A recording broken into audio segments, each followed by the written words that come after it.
আপনি আবার এখানে আসছেন? আপনাকে না বললাম এখানে না আসতে? তাহলে বারবার এখানে আসছেন কেন? আমার তো রোগ আছে, তাই চিকিৎসা করাতে এসেছি। আপনার কি রোগ বলুন, আমি চিকিৎসা করছি। রোগ তো এভাবে খুঁজে পাবো না যান, রোগ তো আমার ভিতরে। এই, আপনি কি যাবেন? আমার আরও অনেক রোগী আছে। কি করে যাব? আমি তো তোমার মায়ায় পড়ে গেছি, তোমাকে ছাড়া ভালো লাগে না। দেখুন, এখানে সিন ক্রিয়েট করবেন না। এটা আমার কর্মসংস্থান। এখানে ঝামেলা করলে আমারই ইজ্জত যাবে। হয়েছে ডক্টরের বাচ্চা, আমি চলে যাচ্ছি। কাল কিন্তু আবার আসবো, আর তোমায় একদম বিয়ে করে নিয়ে যাব। রাজ বড় বড় করে তাকায় নিশার দিকে। নিশা একটা ফ্লাইং কিস দিয়ে চলে যায়। এবার পরিচয়টা দেওয়া যাক। রাজ চৌধুরী সার্জারি স্পেশালিস্ট ডক্টর, বাবা মায়ের একমাত্র ছেলে। আর নিশা চৌধুরী এই শহরের সবচেয়ে ভয়ঙ্কর খুনিদের একজন। সে বাবা মায়ের বড় মেয়ে। পরিবারে তার কেউ বেঁচে নেই। সে একা, বড্ড একা। রাজ্যের সাথে নিশার পরিচয় হয় আচমকা। নিশা নিশের হাতে গুলি লাগার ফলে এখানে এসেছিল চিকিৎসা করানোর জন্য। তখন হঠাৎ রাজকে দেখে পছন্দ হয়ে যায়, আর নিশা একবার যা পছন্দ করে তা নিজের করে নিয়েই যায়। তাই রাজের কপালে হয়তো দুঃখ আছে। রাজ রোগী দেখছিল, প্রতিদিন একবার না একবার মেয়েটা আসে দেখতে। অসম্ভব সুন্দরী হলেও ওই যে মাফিয়া। এরপর রাজের থেকে 2 বছরের সিনিয়র। রাজ তখন বলে, যাক বাবা, বাঁচা গেল। মেয়েটার কারণে কোনো কাজ ঠিকমতো করতে পারিনি। কেন যে প্রতিদিন আসে? রাজ এসব ভাবছিল, ওদিকে নিশা নিজের বাসায় যায়। এত বড় একটা বাসাতে সে একা থাকে, কেউ তার সঙ্গী নেই।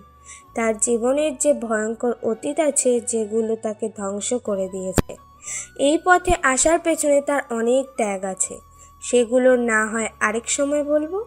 এখন নিশার অ্যাসিস্ট্যান্ট রাফি দৌড়ে আসে নিশার কাছে। ম্যাম, গুরুত্বপূর্ণ খবর আছে। কি খবর রাফি, তাড়াতাড়ি বল। সাকিবের বিষয়ে। কথা বলতেই নিশার মুখ কালো হয়ে গেল। ভয়ঙ্কর রাগী চেহারা নিয়ে বলল, ওই কুত্তার বাচ্চাটার সম্পর্কে কি জেনেছিস বল আমাকে, আজ ওকে শেষ করে দেব। ম্যাম, রাফি কিছু অস্ত্র বিদেশ থেকে আনছে, পাচার করে আজ রাতে সেগুলো আসবে। তাহলে এখানে দাঁড়িয়ে আছিস কেন? আমার সব লোকজন নিয়ে যা, ওদের যত লোক যাবে তাদের সকলের মাথা আমার চাই। ওদের খুন করে মাথাগুলো নিয়ে আসবি। আপনি কোনো চিন্তা করবেন না ম্যাম, ওর ব্যবস্থা করে দেব। আমি সব লোক নিয়ে যাচ্ছি। এখানে কথা না বলে তাড়াতাড়ি যা, আমার কিন্তু যে করেই হোক মাথা চাই। রাফি চলে গেল। নিশা তখন ভয়ঙ্কর একটা হাসি দিল। সাকিব, তোর অনেক বার বেড়েছে। আজ দেখব তুই কিভাবে অস্ত্র নিয়ে এদেশে ঢুকতে পারিস। তোর অস্ত্র শেষ করে দেব। প্রতিটা মুহূর্তে তোকে মৃত্যু ভয় পেতে হবে। নিশা বাড়ির ছাদে চলে গেল। অন্ধকার রাত। মানুষ পূর্ণিমার রাতে আকাশের দিকে তাকিয়ে থাকে, কিন্তু নিশা ঠিক উল্টো।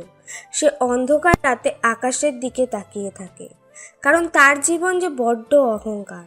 নিশা আকাশের দিকে তাকিয়ে বলছে, রাজ, তুমি কি জানো বিষণ্ণতায় অস্থির হয়ে আছে হৃদয়? নীরবতার আঘাতে যেন আরো রক্তাক্ত। অন্ধকারে ঢিল ছোড়ার মধ্যে খুঁজে ফিরি নিজেকে। আজকাল পুরনো সুরটাও ভালো লাগে না। জীবনে নাটকের অভিনয়ে মিথ্যা অভিনেতার মতোই অভিনয় করে যাচ্ছি। পাওয়া না পাওয়ার হিসেব মেলাতে বড়ই অস্থির লাগে। তাই বুক ভরা দৃষ্টি দিয়ে চেয়ে আছি আকাশপানে। ওগো তুমি এসো, আজ যে ভালোবাসার বসন্ত। আবারও গান ধরবো তোমায় নিয়ে। কেমন করে হায় ভুলবো তোমাকে, বন্ধু তোমায় আমি ভালোবাসি, বড্ড বেশি ভালোবাসি। কিন্তু তুমি তো আমাকে ঘৃণা করো। আমি তো খুনি মানুষ, খুন করি। তোমাকে হয়তো পাবো না কোনো দিন। জীবনে অনেক কিছু চাওয়ার থাকে, অনেক কিছু পাওয়ার থাকে, বাট সব কিছু পাওয়া যায় না। আর যা কিছু পাওয়া যায় তার মাঝে না পাওয়ার কষ্টটাকে আড়াল করে নিতে হয়। এই বাস্তবতাকে মেনে নিয়ে আজও বেঁচে আছি হাজারো কষ্টের ভিড়ে। কিন্তু তোমাকে আমি ছাড়তে পারবো না। তোমাকে আমি ছাড়তে পারবো না ডক্টর। আমি যে তোমাকে নিজের থেকেও বেশি ভালোবাসি। ওদিকে রাজ হাসপাতাল থেকে বাড়ি ফিরে তার মায়ের কোলে শুয়ে আছে। তার বাবা মারা যাওয়ার পর থেকে মা অনেক কষ্ট করে লেখাপড়া করিয়েছেন। আজকে এই অবস্থানে আসার পেছনে একমাত্র কৃতিত্ব তার মায়ের। রাজ তার মাকে সব কিছু শেয়ার করে। তখন তার মাকে বলে, মা, এই কদিন থেকে অনেক ঝামেলায় আছি। কি ঝামেলা বাবা, বল তো দেখি। মা, তোমাকে বলেছিলাম না একটা মেয়ে, ওই মেয়েটা প্রতিদিন আমার ওখানে আসে। কিন্তু মেয়েটা কি চাই বল তো? সে নাকি আমাকে ছাড়া বাঁচবে না, আমাকে বিয়ে করতে চায়। তাহলে তো খুব বড় সমস্যা। মেয়েটা এখন কি করতে চায়? কিছুই হবে না, আমি মেয়েটাকে না করে দিয়েছি। মেয়েটা একটা ভয়ঙ্কর খুনি। তুই ওর থেকে দূরে থাকবি বাবা, এসব মেয়েদের বিশ্বাস নাই। আচ্ছা ঠিক আছে। তখন তার মা তাকে বলল। রাজ খেয়ে নিজের রুমে গিয়ে শুয়ে পড়ে। ওদিকে নিশা এখনো ছাদে হাঁটছে। কাউকে একবার মন থেকে ভালোবেসে দেখো, তাকে ছাড়া বেঁচে থাকাটা মৃত্যুর চেয়েও অনেক কঠিন মনে হবে। ঠিক তেমনই নিশা প্রতি মুহূর্তে রাজকে স্বপ্নে দেখে ছেলেটাকে প্রচণ্ড ভালোবেসে ফেলেছে, কিন্তু সে তো তাকে বিয়ে করবে না। নিশা কান্না করছে, এই যে গুপ্ত কান্না।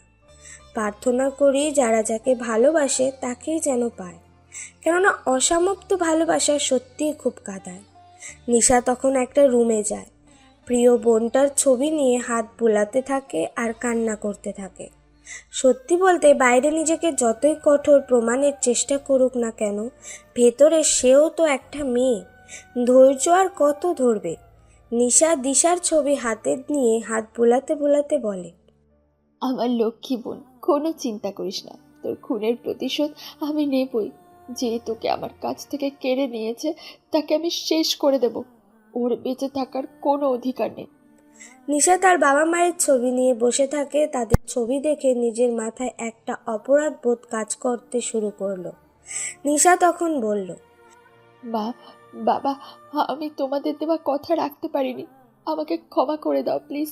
তোমরা দিশাকে আমার হাতে তুলে দিয়েছিলে, কিন্তু আমি ব্যর্থ।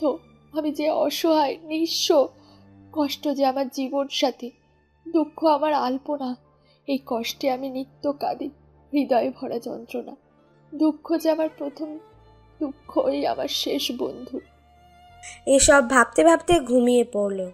পরের দিন সকালে রাজ ঘুম থেকে উঠে তার মায়ের সাথে ব্রেকফাস্ট করতে বসে। তখন তার মা বলে, রাজ, এবার বিয়েটা করে নাও, দিন তো কম হলো না। আর বিয়ে করে নিলে ওই মেয়ে তোমাকে কিছুই করতে পারবে না।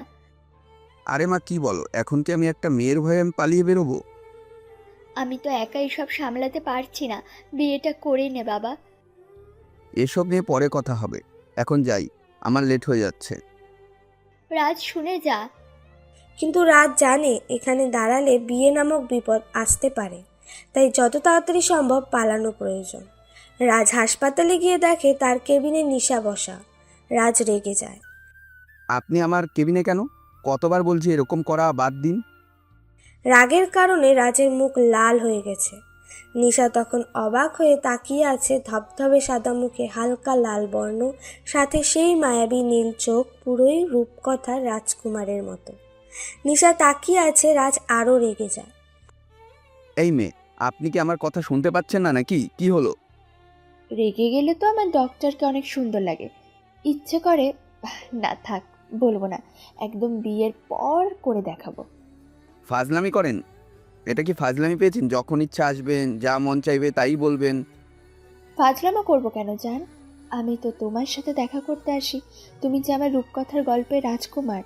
আমি কিন্তু এখন ঝামেলা করতে পারি, তাই এখান থেকে চলে যান। কি ঝামেলা করবে শুনি, দেখি তুমি কি ঝামেলা করতে পারো। আমিও দেখতে চাই আমার ডক্টর কি রকম ঝামেলা করতে পারে। রাজ মেয়েটার কথা আর সহ্য করতে পারল। রাজ নিশার দিকে এগিয়ে যাচ্ছে, নিশা ক্রমাগত পেছনে যাচ্ছে। তখন নিশা মনে মনে বলল, আল্লাহ গো, এই পিচ্চির আবার কি হলো? এরকম করছে কেন? শয়তানি করার প্ল্যান আছে নাকি? রাজ এগোতে এগোতে একদম নিশার কাছে চলে গেল। নিশাকে দেওয়ালের সাথে চেপে ধরল। নিশা যতই শক্তিশালী হোক, এই জায়গায় তো সে অসহায়। ভালোবাসার সামনে আসলে হয়তো পৃথিবীর সবচেয়ে শক্তিশালী মানুষটাও সবচেয়ে দুর্বল হয়ে যায়। নিশা তখন আমতা আমতা করে বলল, ডক্টর কি করছো? আমাকে ছেড়ে দাও। কেন বললেন ঝামেলা করতে? এখানে ঝামেলা করছি? নিশা ভয় পেয়ে মনে মনে বলে, সারা লুচু একটা, কিরকম ভদ্রতা দেখাতো, এখন দেখে তলে তলে এত দূর। কি হলো, ঝামেলা করবেন? কিসের ঝামেলা? আমি কোনো ঝামেলা করতে চাই না। রাজ নিশার দিকে নিজের মুখ এগোতে লাগলো। নিশা রাজ্যে গরম নিঃশ্বাস অনুভব করতে পারছে। নিশা চোখ বন্ধ করে নিয়েছে। রাজ এটা দেখে মনে মনে ভাবে, দেখতে তো পরীর থেকে কম কিছু নয়, কিন্তু এরকম গুন্ডামি না করলে তো আমার বউ বানিয়ে নিতাম। কেন করো এরকম? নিশা অনেকক্ষণ ধরে দাঁড়িয়ে আছে, ভাবছে রাজ তাকে কিস করবে, কিন্তু না। নিশা চোখ খুলে দেখে রাজ তার দিকে অপলক দৃষ্টিতে তাকিয়ে আছে। নিশা এটা দেখে নিজেও তাকিয়ে থাকে। রাজের চোখগুলো বড্ড মায়াবী। এরকম চোখ খুব কম মানুষের হয়। হালকা নীল। নিশা এই চোখের মায়ায় পড়েছিল। নিশা হালকা মজা করার চেষ্টা করলো, তাই রাজের গালে একটা কিস করলো। এই আপনার সাহস কি করে হয় আমাকে কিস করার? অন্য কেউ হলে হয়তো নিশা এতক্ষণে শেষ করে দিত, কিন্তু এ যে তার মনের মানুষ রাজকে, সে কিছুই করতে পারবে না। তখন নিশা রাজকে কিছু বলতে যাবে, তখনই ফোনটা বেজে ওঠে।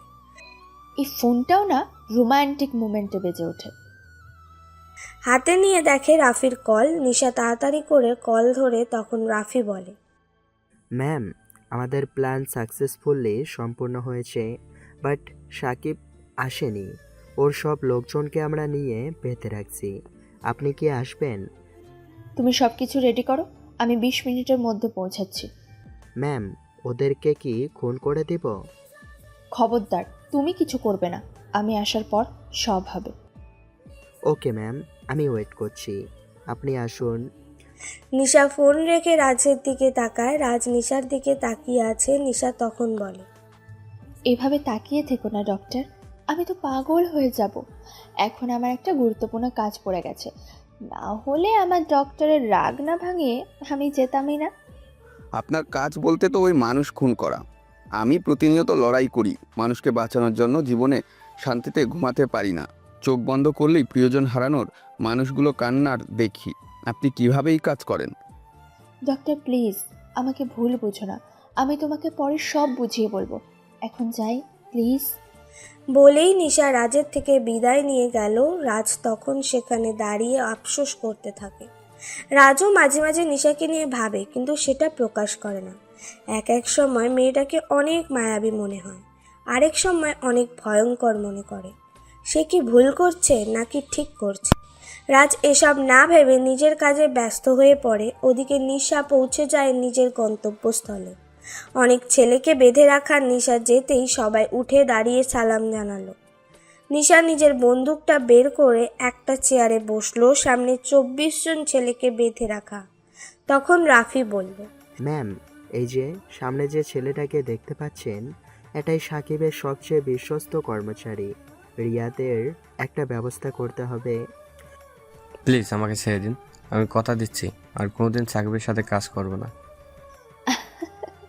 শুনেছিস রাফি, বাঘ নাকি মাংস খাবে না। তোরা যেমন অবস্থা করব যে তোর বস তোর অবস্থা দেখে কাঁপতে শুরু করবে। প্লিজ আমাকে ক্ষমা করে দিন, আমার ভুল হয়ে গেছে, আর কোনোদিন ওই কাজ করব না। নিশা তখন ভয়ঙ্করভাবে হেসে উঠে নিজের হাতে থাকা বন্দুকটা দিয়ে রিয়াদের মাথায় একটা গুলি করে। রিয়াদ মাটিতে লুটিয়ে পড়ল। নিশা তখন রাফিকে বলল, রাফি, ওকে আমি আর আমার সামনে দেখতে চাই না। এখান থেকে ওকে নিয়ে টুকরো টুকরো করে ওর শরীরের সব অঙ্গ প্রত্যঙ্গ কোনো হাসপাতালে দিয়ে দিবি, আর ওর মাথাটা গিফট পাঠিয়ে দে। বুঝতে পারছিস সব কিছু? আমি সব বুঝতে পারছি ম্যাম, আপনি কোনো চিন্তা করবেন না, সময়ের আগে পৌঁছে যাবে। নিশা তখন হিংস্রভাবে হেসে বলে, সাকিব, তোর জন্য বিশাল গিফট অপেক্ষা করছে। এই গিফট দেখলে তুই খুশি হবে নাকি কাঁদবি জানি না, তবে একে একে অনেক গিফট যাবে তোর কাছে। ম্যাম, বাকিগুলোর কি অবস্থা করব? মাঝে মাঝে তোমার কাজ দেখে আশ্চর্য হয়ে যায় রাফি। তুমি কি জানো না এদের কি করতে হবে?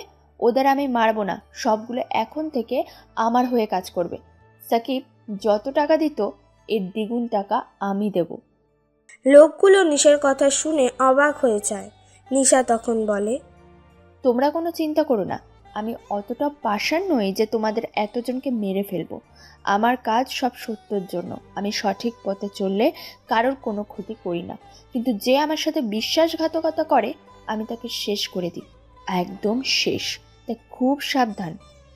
সবাই নিশার কথা শুনে ভয়ের সাথে সাথে আত্মবিশ্বাসও ফিরে পায়। ওদিকে রাফি পাঠিয়ে দিয়েছে রিয়াদের মাথাটা সাকিবের আস্তানায়। সাকিব তখন মনের সুখে নিজের অস্ত্রের জন্য অপেক্ষা করছিল। তখন গিফটটা হাতে পেয়ে খুলে একটা পেজ, তাতে লেখা। কিরে, গিফট খুলবি? খুলে দেখ, তোর জন্য কত বড় সারপ্রাইজ আছে। তুই কি ভাবছিস এত সহজে সব কিছু নিয়ে বাংলাদেশে ঢুকে যাবি? পাগল একটা। তোর মতো কত সাকিবকে রাস্তার ধুলোর সাথে মিশিয়ে দিয়েছে সেটা জানিস না, তাই এরকম করছিস। প্রস্তুত হ নিজের মৃত্যুর জন্য, দিন গুনতে থাক, আর্তনাদ করার সময় পাবি না। সাকিব এটা দেখে অনেক ভয় পেয়ে যায়। এরপর আস্তে আস্তে বক্সের ভেতরে হাত ঢোকায়, বের করে দেখে রিয়াদের মাথা। সাকিব তখন চিৎকার করে বলে, নিশা, তুই অনেক বেড়ে গেছিস, এখন তোকে শেষ করে দিব। অনেক সহ্য করেছি তোকে, তোর সময় শেষ হয়ে আছে। আমার কারণে কোটি টাকার অস্ত্র তুই শেষ করে দিয়েছিস, তবে আমি শেষ করে দিব। সাকিব কি করবে কিছুই বুঝতে পারছিল না। তার মনে কিছুটা ভয় ঢুকে গিয়েছিল। তার সবচেয়ে বিশ্বস্ত লোকের মৃত্যুর সাথে এত টাকার অস্ত্র, সব মিলিয়ে সে বিশাল একটা সমস্যায় পড়ে গেছে। নিশা তখন রুমে বসে মনে মনে হাসছে। এরপর রাতের আধারে একটু ঘুরতে বের হয়। ওদিকে রাজ বাসায় ফেরার জন্য বের হয়। তখন তার এক ফ্রেন্ড ডক্টর রিয়ার সাথে দেখা। রিয়া রাজকে দেখে বলে, কি ব্যাপার রাজ, তোমার তো কোনো খবর নেই। কোথায় দিয়ে আসো আবার কোথায় চলে যাও? আসলে অনেক ব্যস্ততায় দিন কাটছে, তাই আর দেখা হয়নি। তা অবশ্য ঠিক, তুমি দেশের সবচেয়ে নামি দামি সার্জারি স্পেশালিস্ট ডক্টর, তোমার সময় হবে কি করে? এসব বলে লজ্জা দিয়েন না প্লিজ। আচ্ছা, একসাথে যখন যাচ্ছি কফি খেয়ে তো যেতে পারি নাকি? হ্যাঁ, খাওয়া যেতেই পারে, চলো একটা কফি শপে গিয়ে বসি। রাজ আর রিয়া গিয়ে একটা কফি শপে বসে। রিয়া মনে মনে রাজকে পছন্দ করে। তখন রিয়া বলল, তা মিস্টার, বিয়ের কি খবর, কবে করছেন? রাজ তখন মনে মনে বলে, আল্লাহ জানে কতদিন মালায় গলা ঝুলাবো, এর আগেই হয়তো আমি ঝুলে যাব। কি হলো রাজ, কোথায় গেলে? না, আসলে এখন এসব নিয়ে ভাবিনি, হলে জানাবো। হ্যাঁ তা ঠিক, তোমার এখনও কেরিয়ার পড়ে আছে। এত কম বয়সে তোমার এত কিছু মাথায় ধরে কি করে? এত কম বয়স কোথায়, আমি অতটাও পিচ্ছি নই, 21-এ পা দিয়েছি এবার। মানুষ ডক্টর হতে হতে 30-35 বছর পেরিয়ে যায়, আর তুমি 21 বছরের, সত্যিই তুমি জিনিয়াস। এটা আল্লাহর ইচ্ছে, তিনি হয়তো আমাকে একটু মেধা দিয়েছেন, সাথে আমিও পরিশ্রম করেছি, তাই আজ এখানে। নিশা বাইরে হাঁটছিল, ঠান্ডা বেশ লাগছিল। তখন ভাবলো এক কাপ কফি খেয়ে আসি। তাই কফি শপে ঢুকলো নিশা। গিয়ে কফি অর্ডার করে টেবিলে বসলো। ওদিকে রাজ আর রিয়ার হাসি মুখে গল্প করছিল। তখন রিয়া বলল, আচ্ছা রাজ, এই দেখো, আমার আব্বু আম্মু উঠে পড়ে লেগেছে এই ছেলের সাথে আমার বিয়ে দেওয়ার জন্য। আমি কি করব? বলে রিয়া রাজের দিকে ফোন এগিয়ে দেয়। রাজ ফোন হাতে নেয়। রাজ তখন ছবি দেখছিল। এটা হঠাৎ করে নিশার নজরে আসে। আর মাথা তো এমনিতেই আজ গরম, আরও গরম হয়ে গেল নিশার। সেখান থেকে উঠে রাজের কাছে যাচ্ছিল। তখন রাজ রিয়াকে বলে, ছেলে তো মাশাল্লাহ অনেক সুন্দর, তবে তোমার ইচ্ছে যদি তোমার ভালো লাগে তাহলে বিয়ে করে নাও। আমিও মনে মনে তাই ভেবেছি। অনেক তো হাঁটলাম, কিন্তু এখন নিজের লাইফ নিয়ে ভাবা দরকার। আর কতদিন কারো পিছে হাঁটবো? ওরে বাবা, তুমি আবার কার পিছনে হাঁটলে? একটা দিনও তো জানালে না। তুমি জানার চেষ্টা করলে অবশ্যই জানাতাম, কিন্তু তুমি ট্রাই করনি, তাই জানানো হয়নি। তবে ভালোবাসাটা তার প্রতি থেকেই যাবে। কে সেই মানুষ? আরে বলদ, সেই মানুষটা তুমি। কথাটা কেউ বাইরে থেকে বলল, কিন্তু এখানে কে কথা বলল? তখন রাজ তার কাঁধে কারো স্পর্শ লক্ষ্য করল। চোখ মেলে তাকাতেই গলার সব রস শুকিয়ে গেল। দম বন্ধ হয়ে আসছিল। রিয়া তখন অবাক হয়ে তাকিয়ে আছে। রাজ আমতা আমতা করে বলল, আপনি এখানে কিভাবে? নিশা তো রেগে বোম হয়ে আছে। রাজের এমন ইনোসেন্ট মার্কা কথা শুনে আরও রেগে যায়। তখন, ডাক্তারের বাচ্চা, তোকে আজ আমি শেষ করে দেবো। তুই কি করে ভাবলি তুই আমাকে ছেড়ে অন্য একটা মেয়েকে নিয়ে ডেটিংয়ে চলে এসেছিস? আর আমি তোকে ছেড়ে দেবো? আজকে যদি আমি না আসতাম তাহলে তো দেখতেই পেতাম না তুই এতটা খারাপ। দেখুন, না জেনে কিছুই বলবেন না, আমি কিছুই করিনি। আপনি এরকম করে কথা বলছেন কেন আমার সাথে? তুই এখান থেকে চল, আজকে তোকে আমি নিয়ে ডিরেক্ট তোর বাসায় যাব। এরপর তোকে বিয়ে করব আজকেই তোকে আমি বিয়ে করব। আমাকে ছেড়ে দিতে বলছি না, না হলে কিন্তু এখানে খারাপ হয়ে যাবে। আপনি এখানে সিন ক্রিয়েট করবেন না, পাবলিক প্লেসে এরকম করা ঠিক না। নিশা তখন কোনো কথা না শুনে রাজকে টানতে টানতে রাজের বাসায় নিয়ে যায়। ওদিকে রিয়া বাচ্চাদের মতো তাকিয়ে আছে, সব কিছু মাথার উপর দিয়ে যাচ্ছে। রাজের মা এখন এভাবে রাজকে নিয়ে আসতে দেখে বলে, কি ব্যাপার মেয়ে, তুমি আমার ছেলেকে এভাবে টানছো কেন? কি করেছে? আর তুমি কে? তোমাকে তো ঠিক চিনলাম না। শাশুড়ি আম্মু, আমি আপনার ছেলের বউ। আপনার ছেলে অনেক লুচ্চা হয়ে গেছে, রাস্তাঘাটে মেয়েদের নিয়ে ঘোরাফেরা করে। তাকে অনেক না করেছি যে মেয়েদের সাথে ঘুরবি না, কিন্তু সেই মেয়েদের সাথে মিশে গেছে, তখন তাকে আমি বিয়ে করব। তুমি কি পাগল হয়ে গেছো? তুমি আমার ছেলেকে বিয়ে করবে মানে? আমি তোমাকে চিনি না, জানি না, তুমি আমাকে শাশুড়ি আম্মু বলছো কেন? তুমি আমার ছেলের বউ হওয়ার কোনো যোগ্য না। দেখুন শাশুড়ি আম্মু, ঠিক মতো কথা বলুন। আমি রেগে গেলে যে কোনো কাজ করে দিতে পারি, তাই সেজন্য বলছি আমার কথা ঠিকভাবে মেনে নিন। আপনার ছেলেকে আমি বিয়ে করব। কিন্তু আমি আমার ছেলেকে তোমার হাতে বিয়ে দেব না। তুমি আমার ছেলের জীবন ধ্বংস করে দেবে। তোমাকে দেখেই মনে হচ্ছে তুমি একটা বখাটে মেয়ে। আমি যেই হই না কেন, আমি যখন বলে দিয়েছি আপনার ছেলেকে আমি বিয়ে করব মানে বিয়ে করব। আমাকে ছাড়া অন্য কারোর সাথে বিয়ে দিতে গেলে আপনার ছেলের কিন্তু খবর আছে। আপনার ছেলেকে কিন্তু হারাতে হবে। আপনার ছেলেকে আমি খুন করে ফেলবো। রাজ তখন তার মায়ের সাথে নিশার কথোপকথন দেখে যাচ্ছিল।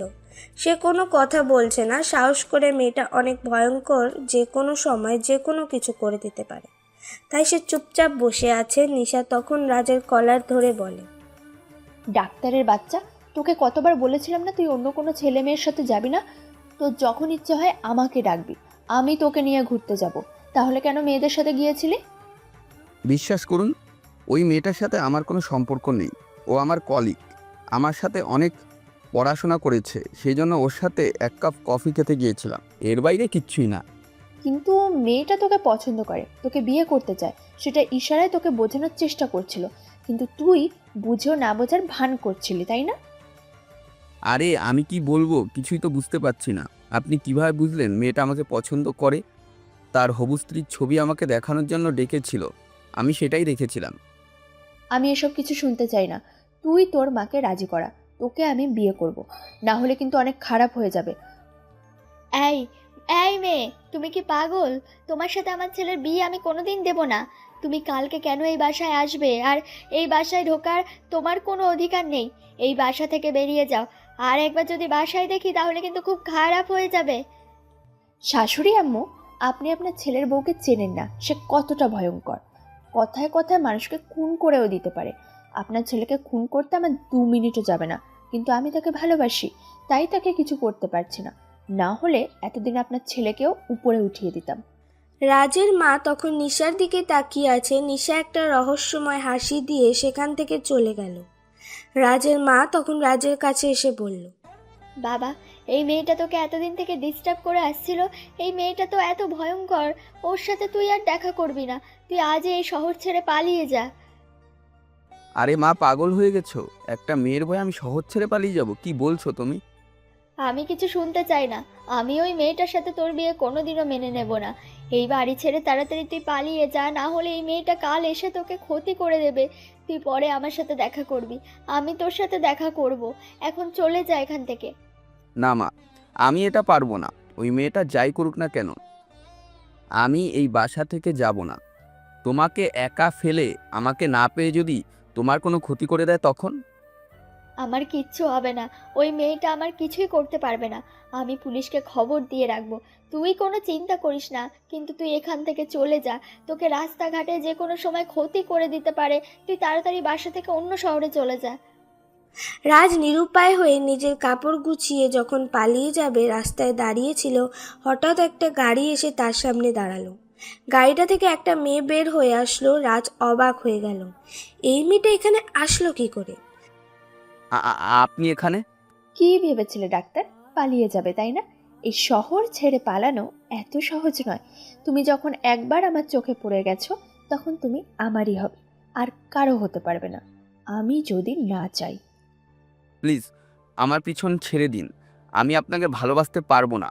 আপনার মতন একটা গুন্ডা মেয়েকে, একটা খুনিকে আমি কখনোই ভালোবাসতে পারবো না। আমি মানুষকে বাঁচানোর জন্য দিনরাত লড়াই করে যাই, আর আপনি মানুষকে মুহূর্তের মধ্যেই মেরে ফেলেন। যার যেটা কাজ সে সেটাই করবে। তোমার যদি কাজ হয় মানুষকে বাঁচানো, তাহলে আমার কাজ হলো মানুষকে মেরে ফেলা। আমি মানুষকে মারবো, তুমি বাঁচাবে, এটাই নিয়ম হয়ে যাবে। অনেক সুন্দর হবে আমাদের সংসার। চলো এখন। আমি কোথাও যাব না, আমি আমার বাসায় ফিরে যেতে চাই, আপনি আমাকে ছেড়ে দিন। তোমাকে বাসায় যেতে দেওয়া হবে না। তুমি যদি বাসায় চলে যাও তাহলে আবার পালানোর চেষ্টা করবে, তাই আজ থেকে তুমি আমার কাছে থাকবে। রাজ তখন ভয় পেয়ে যায় মেয়েটা তার সাথে কি করবে এটা ভেবে। রাজ কি করবে কিছুই বুঝে উঠতে পারছিল না। নিশা তখন টেনে গাড়িতে নিয়ে উঠে বসে। এই, আমাকে ছেড়ে দিন বলছি, আমি আপনার পায়ে ধরি, প্লিজ আমাকে ক্ষমা করে দিন। আমি আর কোনো দিন এভাবে পালানোর চেষ্টাও করব না, তবু আমাকে ছেড়ে দিন, আমি আপনার সাথে যেতে চাই না। তা বললে তো হবে না ডাক্তার। একবার যখন তুমি আমার হাতে ধরা পড়ে গেছো, তাহলে আজই তোমাকে আমার বিয়ে করতে হবে, না হলে তোমাকে খুন করে ফেলবো।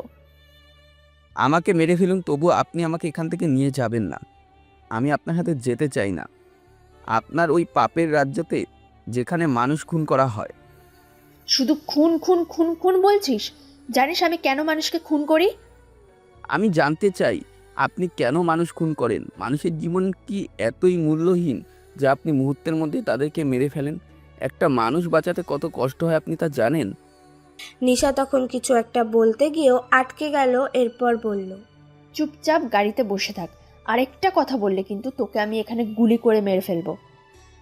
আপনি আমাকে কেন ধরে নিয়ে যাচ্ছেন সেটা বলেন, আমি চুপচাপ বসে থাকতে পারবো না। নিশা তখন গাড়ির পেছনের সিটে যায়, গিয়ে রাজকে জড়িয়ে ধরে। এটার জন্যই মনে হয় এতক্ষণ ধরে কথা বলছিলে। এখন জড়িয়ে ধরে বসে আছি, চুপচাপ বসে থাকো। আর একবার যদি কথা বলো তাহলে কিন্তু কিস করে দেব। আমাকে ছেড়ে দিন বলছি, আমি আমার বাসায় যাব, আমার আম্মু আমার জন্য চিন্তা করবে। নিশা রাজের দিকে মুখ নিয়ে যায়। রাজ ইশারায় চুপ হয়ে যায়। এরকম ভালো ছেলের মতো বসে থাকো। আর একবার যদি এরকম আবালদের মতো কথা বলো তাহলে কিন্তু থাপ্পড় দিয়ে দাঁতগুলো ফেলে দেবো। রাজ তখন মনে মনে অনেক চিন্তা করে। কি মেরে বাবা, একটা ছেলে থাপ্পড় দিয়ে দাঁত ফেলে দিবে, আর ওর ক্ষেত্রে এটা স্বাভাবিক? ও কতগুলো ছেলেকে মেরে ফেললো একা, একা। একটু পর তারা একটা বাড়ির সামনে যায়। রাজকে টেনে বাড়িতে নিয়ে ঢোকায়। বাড়িটা অনেক বড়। এই বাড়িতে কেউ নেই, একা রাজ একা একটা মেয়ের সাথে একটা বাড়িতে থাকবে। এটা ভাবতেই তার ভয় লাগতেছে। তখন তাকে বলল, এই, আপনার বাবা মা কোথায়? আপনার বাবা মা আপনাকে কিছু বলে না? আপনার বাবা মা এই বাড়িতে থাকে না? এই বাড়িতে আমাকে একা কেন নিয়ে এসেছেন? নিশা তখন মন খারাপ করে রাজের দিকে তাকায়। রাজ এই প্রথম নিশাকে কিছুটা মনমরা দেখল। এটা দেখে রাজ কিছুক্ষণ তাকিয়ে থাকলো। নিশা তখন বলল, এই প্রশ্ন আমাকে আর কোনোদিন করো না রাজ। এই প্রশ্নের উত্তর আমার কাছে নেই। রাজ কিছুই বুঝতে পারল না। একটু পর নিশা টেবিলে খাবার নিয়ে আসলো এবং রাজকে টেনে খাবার টেবিলে নিয়ে গেল। আমি খাবো না বলে দিছি না, আমাকে বাসায় যেতে দিন, আমি বাসায় যেতে চাই। তোমাকে বাসায় যেতে দেওয়া হবে না, তোমাকে এখানেই থাকতে হবে। ডাক্তার, আজ থেকে তুমি এখানেই থাকবে। এখান থেকেই তোমাকে হাসপাতালে নিয়ে যাওয়া হবে, আবার নিয়ে আসা হবে। তোমাকে সবসময় এখন পাহারা দেওয়া হবে। কি বলছেন এসব?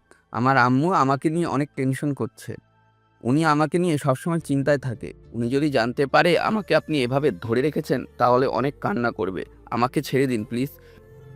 আমার শাশুড়ি আম্মু কান্না করলে তো আমারই কষ্ট লাগবে, কিন্তু কিছুই করার নেই।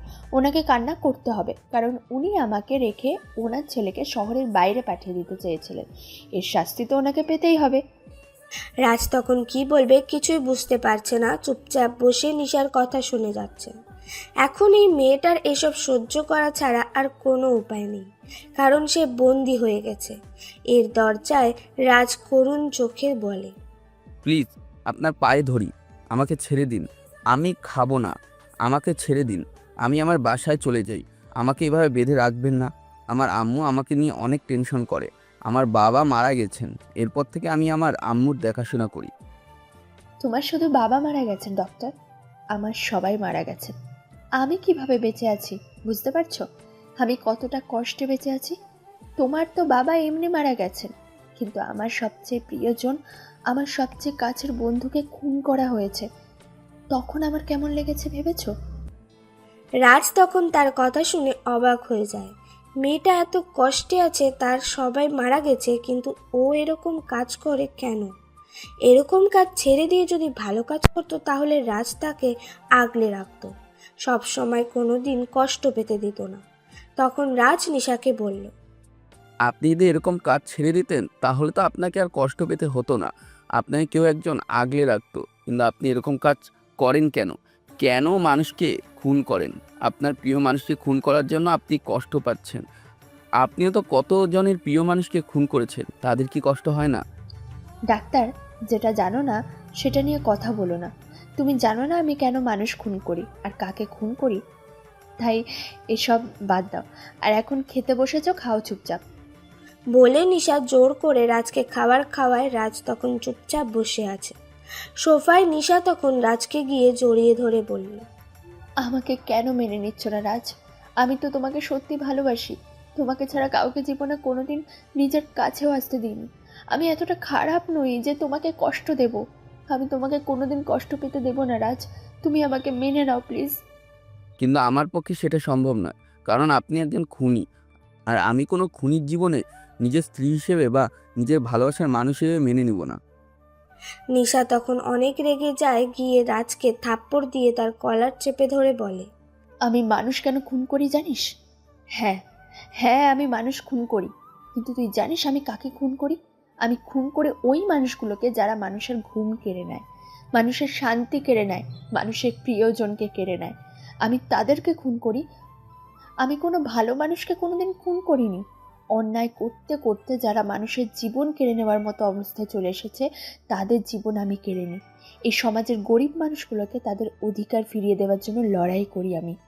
কিন্তু এর জন্য তো আইনি প্রশাসন আছে, আইনের লোকজন আছে। তাহলে কেন আপনি এরকম কাজ করবেন?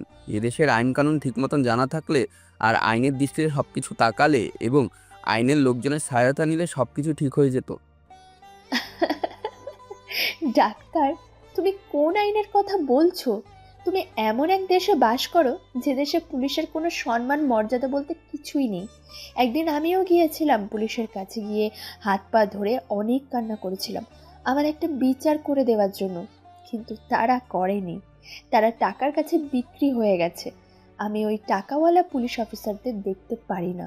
ওদের রাখা হয়েছে দেশের মানুষের সেবা করার জন্য, কিন্তু কিন্তু তারা দেশের মানুষকে সেবার বদলে ধ্বংস করে দিচ্ছে। রাজ নিশার কথা কিছুই বুঝতে পারল না, শুধু চুপচাপ শুনে গেল। এখন মেয়েটার কথা শুনে ছাড়া তার কোনো উপায় নেই। মেয়েটার কথা শুনে মনে হচ্ছে সে অনেক কষ্টে আছে, কিন্তু কি তার এত কষ্ট? কে তার এত প্রিয়জন যাকে কেড়ে নেওয়া হয়েছে? কিছুই বুঝতে পারছে না রাজ। তখন জিজ্ঞেস করলো, কে আপনার প্রিয়জন? কাকে কেড়ে নেওয়া হয়েছে? কাকে ক্ষতি করা হয়েছে আমাকে বলুন। নিশা তখন রাজকে জড়িয়ে ধরে কান্না করে যাচ্ছে। নিশার কান্না কোনো মতে থামানো যাচ্ছে না। এই প্রথম মেয়েটাকে এত কান্না করতে দেখলো রাজ। রাজ তখন নিশাকে বলল, এভাবে কান্না করবেন না প্লিজ। আপনাকে কান্না করতে একদম মানায় না। আপনার ওই রাগী চেহারাটাই সুন্দর, এই কান্না করা চেহারাটায় আপনাকে অনেক খারাপ লাগে। নিশা তখন কিছুটা মুচকি হাসার চেষ্টা করলো, কিন্তু পারল না। তারপর বলল, আমার সবচেয়ে প্রিয়জন, আমার সবচেয়ে কাছের মানুষ, আমার বোনকে আমার কাছ থেকে কেড়ে নেওয়া হয়েছে। আমার বোনকে খুন করে দেওয়া হয়েছে। একটা ছেলে আমার বোনকে খুন করে দিয়েছে। আমি তখন দৌড়ে গিয়েছিলাম পুলিশ অফিসারের কাছে, গিয়ে কান্না করে তার পায়ে ধরে বলেছিলাম, অফিসার অফিসার প্লিজ আমাকে হেল্প করুন। আমার সব কিছু শেষ হয়ে গেছে। আমার বোনকে খুন করে দিয়েছে, আপনি ওকে শাস্তি দিন। আমি জানতাম কে খুন করেছে। কিন্তু পুলিশ অফিসার কোনো জবাব দেয়নি। সে উল্টো আমাকে মিথ্যা আশ্বাস দিয়ে বের করে দিয়েছে থানা থেকে। আমার বাবা মা আমাদের দুই বোনকে রেখে মারা যান। মারা যাওয়ার সময় আমার বাবা মা আমাকে দিশা মানে আমার ছোট বোনের দায়িত্ব দিয়ে যান। আমি তখন অনার্স প্রথম বর্ষে পড়াশোনা করি, আর আমার ছোট বোন দিশা ক্লাস 10-এ। স্কুলে যাওয়ার সময় একটা ছেলে বারবার আমার বোনকে ডিস্টার্ব করতো। একদিন আমার বোন কান্না করতে করতে আমার কাছে এসে বলল, আপু, আজকেও ওই সাকিব নামের ছেলেটা আমার সাথে রাস্তায় খারাপ কথা বলেছে। আজকেও আমার হাত ধরার চেষ্টা করছে। কি করব বোন, পুলিশের কাছে গেলাম কিন্তু তারা কিছু করতে পারলো না। এখন যে করেই হোক আমার কিছু একটা করতে হবে, তুই চল আমার সাথে। আমি দিশাকে টেনে নিয়ে গিয়েছিলাম সাকিবের কাছে। সাকিব তখন তার বন্ধুদের ওখানে আড্ডা দিচ্ছিল। আমাকে আসতে দেখে দৌড়ে আসলো, এসে দাঁড়িয়ে তার বন্ধুদের বলল, এই তোরা দেখ, একটা পাখি ধরতে গিয়ে 2টা পাখি চলে এসেছে। আমি তখন আর নিজেকে ঠিক রাখতে পারিনি, তার গালে 2টো থাপ্পড় দিয়ে দিলাম। কুত্তার বাচ্চা, এই ছোট মেয়েটার সাথে রাস্তাঘাটে এরকম করিস তোরা? তোদের কি মা বোন নেই? তুই আমাকে থাপ্পড় মেরেছিস, এই সাকিবকে জানিস? আমি এখনই চাইলে তোদের দুজনকে মেরে দিতে পারি, কিন্তু আমার আবার ছোটদের একটু বেশি পছন্দ, তাই তোর ছোট বোনকে আগে নিব, এরপর তোকে। আমি দিশাকে নিয়ে দৌড়ে সেখান থেকে পালিয়ে আসলাম। এই খারাপ ছেলেটার সামনে থাকলে হয়তো খারাপ কিছু করে দেবে, কিন্তু আমার কপালে সুখ বেশি সময় টিকলো না। পরের দিন আমার বোনকে খুঁজে পাচ্ছিলাম না, পাগল হয়ে গিয়েছিলাম আমি, কিন্তু দিশাকে কোথাও পাইনি। দ্বিতীয় দিন সকালে ঘুম থেকে উঠে দরজার সামনে দেখি একটা বস্তা রাখা। আমি সেই বস্তা খুলে দেখি আমার বোনের লাশ টুকরো টুকরো করে রাখা। বলে নিশা কান্নায় ভেঙে পড়ল। রাজের চোখেও জল চলে আসছে। রাজ কি করবে? নিশা তখন আবার বলে, আমি আমি সেই দিনই স্থির করে নিয়েছিলাম যে ওই সাকিবকে যতদিন না শেষ করব ততদিন আমার শান্তি নেই। আমার বোনের খুনিকে আমি শেষ করবই। নিশা কান্না করছে রাজকে জড়িয়ে ধরে। রাজ কিভাবে সরাবে তাকে? রাজ চুপচাপ বসে আছে। হঠাৎ নিশা ঘুমিয়ে গেল। তখন রাজ নিশাকে কোলে করে রুমে নিয়ে আসলো। আসার পর নিশাকে বেডে শুইয়ে রুমের চারদিকটা দেখতে অনেক সুন্দর রুম। টেবিলের উপরে একটা ডায়েরি। রাজ সেটা হাতে নেয়। তখন প্রথম পেজে লেখা ছিল, আজ আমি হয়তো আমার সব দুঃখ মোচনের একটা কারণ পেয়ে গেছি, তবে সেটা একমাত্র আমার অন্তরে, সে তো জানে না। কথাটার কারণ রাজ বুঝল না। পরের পেজ উল্টোলো। তাতে লেখা, আজ হাসপাতালে গিয়েছিলাম, সেখানে হঠাৎ করে এক সুদর্শন ডাক্তারকে দেখলাম। বয়সে আমার থেকে অল্প ছোট হবে, কিন্তু তার চেহারা মাশাআল্লাহ দেখার মতো ছিল। আমি কতক্ষণ তাকিয়েছিলাম জানা নেই, তবে ভালো লাগছিল তার দিকে তাকাতে। রাতে বাসায় ফিরে তাকেই শুধু চোখের সামনে দেখছি। কি করব? এরকম হচ্ছে কেন? আমি কি কালকে তার সাথে দেখা করতে যাব? এখানেই এই পেজের লেখা শেষ। রাজ পরের পেজ উল্টাবে তখন নিশা খানিকটা নড়ে ওঠে। নিশা হঠাৎ করে জেগে উঠে নিজেকে বিছানায় আবিষ্কার করে। আমি এখানে কেন? ডাক্তার কোথায়? নিশা তখন পাশ ফিরে তাকায়, দেখে রাজ বেলকনিতে দাঁড়িয়ে আকাশের দিকে তাকিয়ে আছে। নিশার অনেক ভালো লাগছে। তখন নিশা পেছন থেকে গিয়ে জড়িয়ে ধরে বলে, নিঝুম রাতের আকাশের দিকে তাকিয়ে আমি তোমাকেই ভাবতাম। তারাদের কেন ভাবিনি, তোমাকেই কেন ভেবেছি? তবু তেমনই আছে সব কিছু। তারারা আছে, বিষণ্ণ রাত আছে, হঠাৎ কালো হওয়া আকাশ আছে, তুমিহীন আমিও আছি। অদৃশ্য তুমি আরও কাছে এসেছো আমার, কিন্তু হাত বাড়ালেই চলে যাও দূরে। অদৃশ্য তোমাকে কি ছোঁয়া যায় ডক্টর? কখনো কি ছোঁয়া যাবে না তোমায়? আপনাকে একটা কথা বলি। কি কথা বলো? চলুন আমরা পুলিশের কাছে গিয়ে সব কিছু বলি, তারপর ওই ছেলেটাকে শাস্তি দেবে। ডক্টর প্লিজ এরকম বলো না। তুমি যেরকম হাজারো মানুষ বাঁচার জন্য লড়াই করো, আমিও তেমনি তাদের অধিকার ফিরিয়ে দেওয়ার লড়াই করি। আমার বোন একা নয়, এরকম হাজারো মেয়ের ইজ্জত নষ্ট করা হয়েছে, তারা কি বিচার পাবে না? রাজ কি করবে? তখন আবার ফিরে আকাশের দিকে তাকিয়ে আছে আর মনে মনে ভাবছে। নিশা, আমি আপনাকে ভালোবাসি কিনা জানি না, তবে প্রথম প্রথম আপনার কাজগুলো আমার কাছে খারাপ লাগলে এখন ভালো লাগে। আপনি আমার হাসপাতালে না গেলে খারাপ লাগে, কিন্তু কেন? এই অনুভূতির কারণ কি? যদি ভালোবাসা হয় তাহলে ভালোবাসি। ডাক্তার, তুমি কি কখনো দূরের ওই নীল আকাশকে দেখেছো? দেখেছো কি আগ্রহ তার মাটির সাথে মিলনে? তুমি কি কখনো আকাশের কান্না দেখেছো? আকাশ কেন কাঁদে জানো? যেন দূর থেকে মাটির একটু ছোঁয়া পায়, সেই কারণে। একটুখানি ছোঁয়া পেতে আকাশ কেঁদেও সুখ খুঁজে নেয়। তাহলে আমি কেন পারবো না তোমাকে ভালোবেসে সারা জীবন কেঁদে কাটাতে? তুমি আমাকে মেনে নাই বা নিলে, কিন্তু তোমার ঘৃণার পাত্রী হয়ে চিরদিন থাকতে চাই ডক্টর, তবে সেটা তোমার আশেপাশে। রাজ কিছুক্ষণ তাকিয়ে থাকলো নিশার দিকে। মেয়েটা এত ভালোবাসে তাকে। রাজ তখন তাড়াতাড়ি অন্য রুমে চলে যায়, কিন্তু ঘুম আসছে না। নিশাদের ছাদে যায়, অনেক বড় ছাদ, চারিদিকে ফুলের গাছ। রাজ মাঝখানে একটা চেয়ারে বসে। ওইদিকে সাকিব আরও একটা ছেলেকে নিয়োগ নিয়েছে, তার নাম রকি।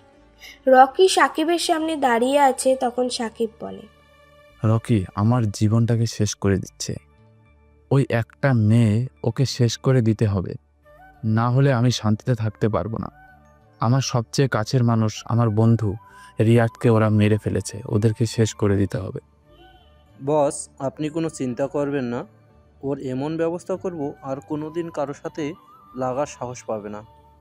বোকার মতো কথা না বলে তুমি যতটা সহজ মনে করছো, ওই মেয়েকে মারা ততই ভয়ঙ্কর। তাহলে বস কি করব? প্রথমে ওর ডান হাত অর্থাৎ রাফিককে শেষ করে দিতে হবে, এরপর অন্যদের। কিন্তু রাফিকে কোথায় পাবো? এটাই তো বুঝার বিষয়। রাফিককে খুঁজে বের করতে হবে। রাফিককে যখনই খুঁজে পাবি তখনই ওকে মেরে দিবে। ওকে বাঁচার কোনো রাস্তা খুঁজতে দিবি না, যে কোনোভাবেই ওকে মারতে হবে। ও যতদিন থাকবে ততদিন নিশাকে আমরা কিছুতেই মারতে পারবো না। আপনি কোনো কথা চিন্তা করবেন না বস। আমি এমন একটা ব্যবস্থা করব যাতে ওই রাফি আর এই পৃথিবীতে বাঁচতে না পারে। রাফির দিন শেষ হয়ে এসেছে, ওকে মরতে হবে। এভাবে বড় বড় কথা না বলে কোনো একটা কাজের ব্যবস্থা করো, যাতে রাফিককে মারতে পারি। রাফি যদি বেঁচে থাকে তাহলে নিশাও বেঁচে থাকবে। এরপর রকি সেখান থেকে চলে যায় আর সাকিব সেখানে দাঁড়িয়ে হাসতে শুরু করে। নিশা, তোর জন্য ভয়ঙ্কর বিপদ অপেক্ষা করছে। তুই আমার সাথে লাগতে আসছিস, এখন দেখবি তোর কি অবস্থা হয়। তোর ওই ডান হাতকে আমরা যতদিন কেটে না ফেলছি ততদিন আমার শান্তি নেই। আমার সাথে লাগতে এসেছিস, এখন তোর বোনের মতো তোকেও শেষ করে দেব। সাকিব এদিকে প্ল্যান করছে, ওদিকে রাজ ছাদে দাঁড়িয়ে আছে অনেকক্ষণ ধরে।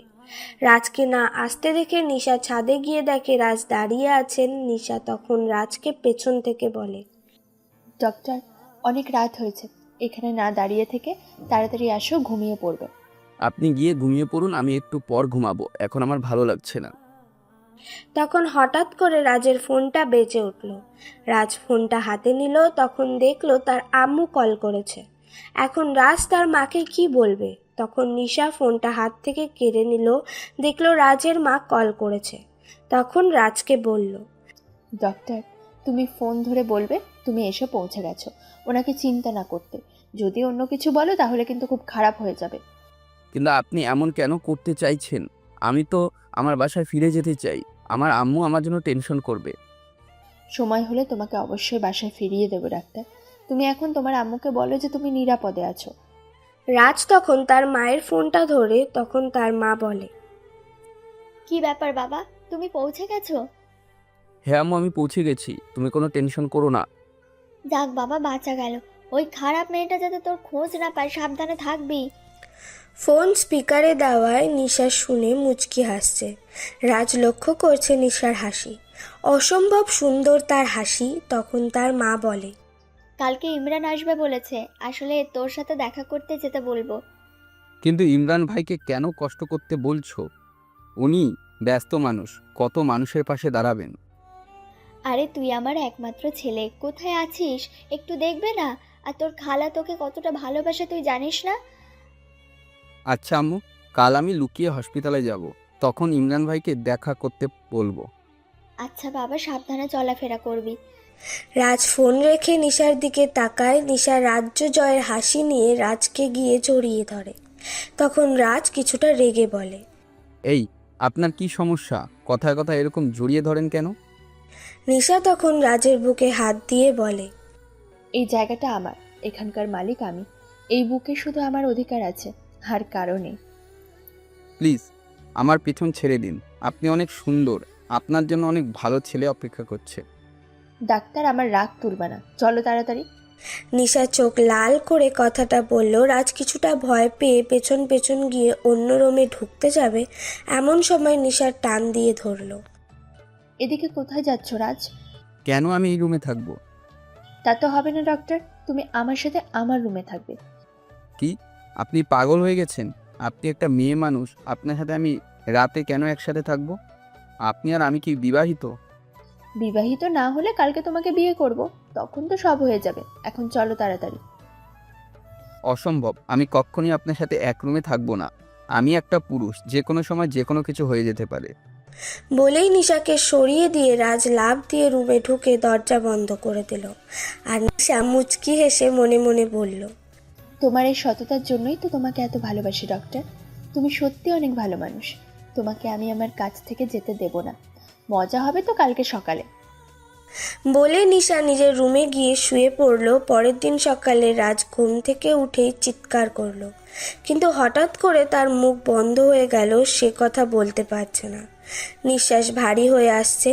রাজ তখন কোনো কথা বলতে পারছে না। নিশা রাজের দুই ঠোঁট দখল করে নিয়েছে। রাজ তখন নিশাকে একটু জোরে ধাক্কা দিয়ে সরিয়ে বলে, আপনার কি সমস্যা? আপনি এই রুমে আসলেন কি করে? আমি তো এই রুমের দরজা বন্ধ করে শুয়েছিলাম, তাহলে আপনি রুমের ভিতরে আসলেন কেন? আপনার কি একটুও লজ্জা নেই?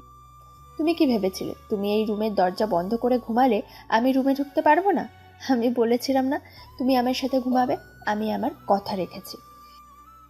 রাজ তখন দরজা খুলে দৌড়ে রুম থেকে চলে গেল। নিশা সেখানেই দাঁড়িয়ে হাসতে লাগলো। একটু পর ব্রেকফাস্ট রেডি করে রাজকে ডাকতে গেল, গিয়ে রাজকে কোথাও খুঁজে পাচ্ছিল না। আবার সেই ছাদে চলে গেল। রাজ চুপচাপ দাঁড়িয়ে আছে। কি ব্যাপার রাজ, এখানে দাঁড়িয়ে কি করো? তাড়াতাড়ি আসো, ব্রেকফাস্ট করে হসপিটালে নিয়ে যাবে। রাফি একটু পর চলে আসবে। রাজ তখন নিশার পিছু পিছু হাঁটছে, টেবিলে আসলো, ব্রেকফাস্ট করছে। তখন রাজ নিশার দিকে তাকিয়ে বলে, আমি কেন আপনার ওই ছেলেটার সঙ্গে যাব? আমি একাই চলে যেতে পারবো হসপিটালে। আপনি ওই ছেলেটাকে আসতে না করেন। এভাবে হবে না রাজ, তোমাকে রাফির সাথে যেতে হবে। রাফি তোমাকে আজ থেকে প্রতিদিন নিয়ে যাবে, আবার নিয়ে আসবে। আমি কি বাচ্চা নাকি যে আমাকে নিয়ে যেতে হবে আর আমাকে নিয়ে আসতে হবে? আমি তো নিশা রাজকে আর কোনো কথা বলতে দিল না। রাজের দিকে একটু রাগী দৃষ্টিতে তাকালো। রাজ নিশ্চুপ হয়ে গেল। নিশা তখন বলল, আমি যেটা বলেছি সেটাই হবে। তুমি আর আমার কথার উপর কোনো কথা বলো না। আমাকে রাগিয়ে দিও না প্লিজ। আমি রেগে গেলে যে কোনো কিছু করে দিতে পারি। রাফিকে আমি কল করে বলে দিয়েছি একটু পর চলে আসবে। রাজ বুঝতে পারলো সে বন্দি হয়ে গেছে। সে আর এই জায়গা থেকে কোথাও যেতে পারবে না। একটু পর রাফি চলে আসলো। নিশা তখন রাফির কাছে গিয়ে বলল, রাফি, আজ থেকে তোমাকে ডাক্তারকে নিয়ে যেতে হবে, আবার নিয়ে আসতে হবে। পথে যাতে ও কোথাও যেতে না পারে, ওকে আটকে রাখবে, কোথাও যেতে দেবে না। আপনি কোনো চিন্তা করবেন না ম্যাডাম, আমি ওনাকে নিয়ে যাব, আবার নিয়ে আসব। আপনার কোনো টেনশন নেই, আমি ওনাকে সব সময় দেখে রাখবো।